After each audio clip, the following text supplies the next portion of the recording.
Comment l'IA peut-elle être utilisée pour optimiser l'analyse des phénomènes urbains et architecturaux des villes pour pouvoir formuler une projection du futur de l'urbanisme, et mieux concevoir les villes et bâtiments de l'avenir?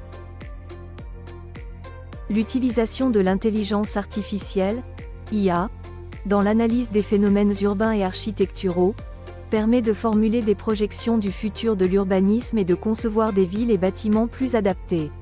Grâce à l'IA, les données massives peuvent être analysées et croisées pour cartographier les villes en 3D, identifier les tendances et les défis futurs.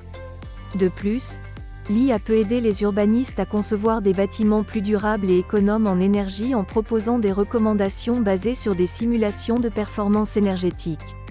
Enfin, elle peut prédire les tendances d'urbanisation, permettant aux planificateurs d'anticiper les problèmes potentiels et de concevoir des plans d'aménagement plus efficaces.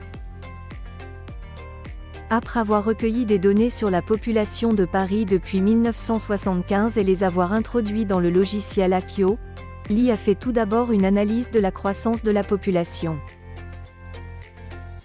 Par la suite, un calcul est fait afin d'en mettre des prédictions jusqu'au 2036 sur l'évolution de la population et l'occupation des sols.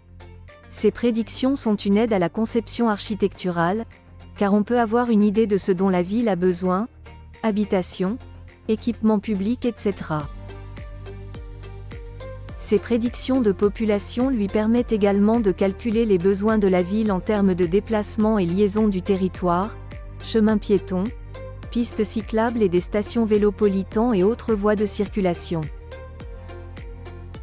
Cette méthode de travail permet d'optimiser le temps d'interprétation des données recueillies lors des analyses urbaines afin de pouvoir passer à leur application. De plus, l'utilisation de l'intelligence artificielle permet de croiser un grand nombre de catégories de données qui ne sont pas reliées et que l'on n'aurait pas forcément eu l'idée ou le temps d'associer. La transformation de données sous d'autres formes graphiques est également un moyen de les croiser avec d'autres documents.